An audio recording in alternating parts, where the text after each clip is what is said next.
Егер сен 2026 жылы YouTube'қа кіретін болсаң, қазір айтатын нәрсені міндетті түрде тыңда. Өйткені сен канал ашпай тұрып жеңіліп қалуың мүмкін.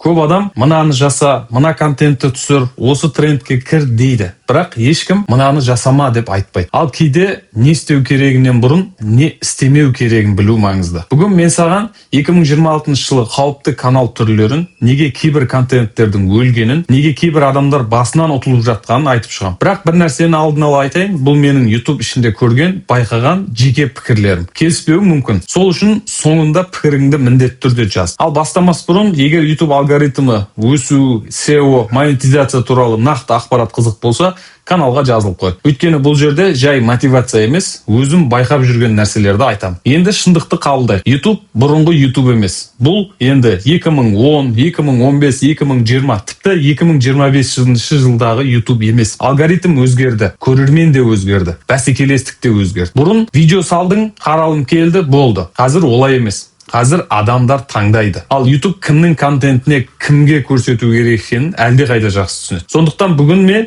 7 қауіпті бағыт туралы айтам. Егер видео жақсы қолдау алса, екінші бөлімінде жасайтын болам. Бірінші, ambient каналдар. Яғни жаңбыр дыбысы, табиғат дыбысы, тыныш музыка деген сияқты. Бір қарағанда жаман емес сияқты. Тіпті кейбіреулер айту мүмкін, мұны жасау оңай ғой деп айтады. Бірақ бір сұрақ, сенің жаңбыр дыбысың мен басқа адамның жаңбыр дыбысының айырмашылығы қандай? Шынымен ойланып көр. Бір тыныш пианино музыкасы, тағы бір екінші каналдың тыныш бір пианино музыкасынан адам сені таңдай ма, басқаны таңдай ма? Адам неге сені таңдайды? Көп жағдайда сені таңдамайды. YouTube кімнің видеосын итерсе, яғни рекомендацияға шығарса, соны көреді. Ал жаңадан кірген адам үшін бұл өте қиын. Тағы бір проблема авторлық құқық, музыкалардың лицензиясы, монетизация мәселелері. Сондықтан жеке өзім қазір мұндай бағытқа кірмес едім. Екінші, жеңіл ақша каналдар. Яғни ойлап қара, үйден қозғалмай, үйден шықпай-ақ айына 5 миллион тап. Ештеңе істемей-ақ ақша тап. Мен ғана білетін құпия әдіс. Бір кездері бұл өте қатты жұмыс істеді. Өйткені барлық адам тез ақша табудың жолын іздеді. Бірақ қазір бір проблема бар. Қазір барлығы бұның бәрін біледі. Қазір адамдар қалай ақша табамын деп сұрамайды.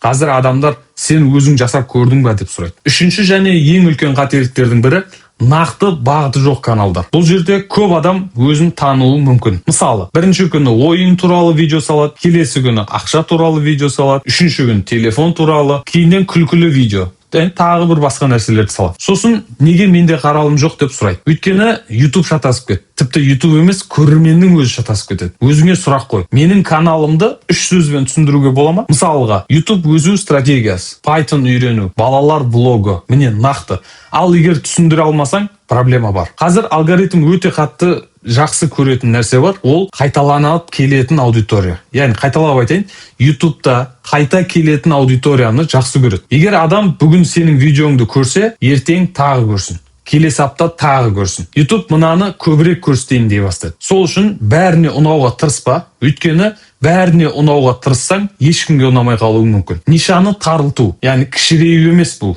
Нишаны тарылту, фокус жасау. Ал фокус өсуді жылдамдатады. Төртінші, енді ойын каналдары туралы айтайық. Қазір ойын каналдары бар адамдар ренжуі мүмкін маған, бірақ бұл жерде де шындықты айту керек. Ойын индустриясы өлген жоқ. Мүлде олай демеймін. Бірақ проблема басқа жерде. Бәсекелестік өте жоғары. Қазір қарасаң, үлкен ойын каналдары бар. Өте үлкен. Миллиондаған аудиториясы бар. Олардың командасы бар, монтажшысы бар, яғни брендтері бар, тұрақты аудиториясы бар олардың. Ал жаңадан кірген адам бәрімен бірден жарысқысы келеді. Бірақ бір қызық нәрсе айтайын, қазір адамдар көбіне ойын үшін емес, адам үшін қарайды. Бір кездері ойынды жақсы ойнасаң болды деген уақыт болды. Қазір олай емес. Қазір сөйлеу мәнері, әзіл, харизма, атмосфера маңыздырақ болып кетті. Айтпақшы, осы жерге дейін қарап отырған болсаң, комментарийға 2026 деп жазып кет. Кімнің осы жерге дейін қарағанын көрейік. Бесінші, технологиялық өнімдерді түгел қарайтын каналдар. Мысалы, телефон, ноутбук, құлаққап, сағаттар, менде қазір сағат жоқ,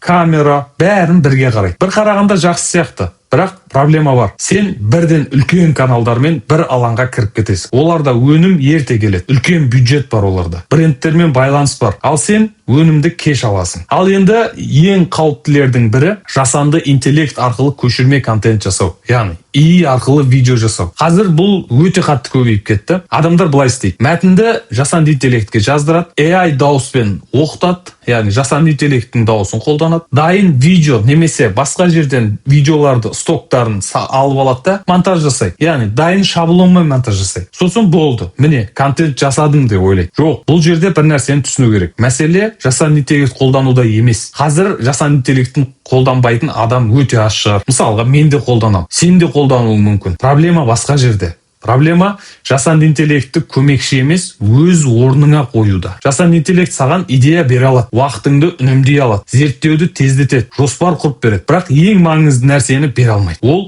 сенің тәжірибең. Яғни сенің тәжірибеңді бере алмайды, сенің ойыңды бере алмайды, сенің сөйлеу мәнеріңді бере алмайды, сенің оқиғаңды бере алмайды. Өйткені адамдар тек ChatGPT-ға емес, адамға жазылады. Мысалы, мен қазір YouTube қиын деп айтсам, бір басқа. Ал мен осы қателікті жасадым деп айтсам, мүлде басқа әсер береді. Сондықтан жасанды интеллектті құрал ретінде ғана қолдан. Бірақ контенттің жаны өзің болуың керек. Әйтпесе сен контент авторы болмайсың. Тек YouTube'қа файл жүктеп жүрген адам ғанасың. Ал енді соңғысы, жетінші нәрсе, тек тренд қуалайтын каналдар. Бұл жерде қате түсінбе. Мен трендті жаман деп атқан жоқпын. Яғни тренд жаман емес. Жоқ, тренд жақсы. Бірақ тек трендпен өмір сүру қауіпті. Мысалы, бір жаңалық шықты, сен видео салдың, 100 мың қаралым.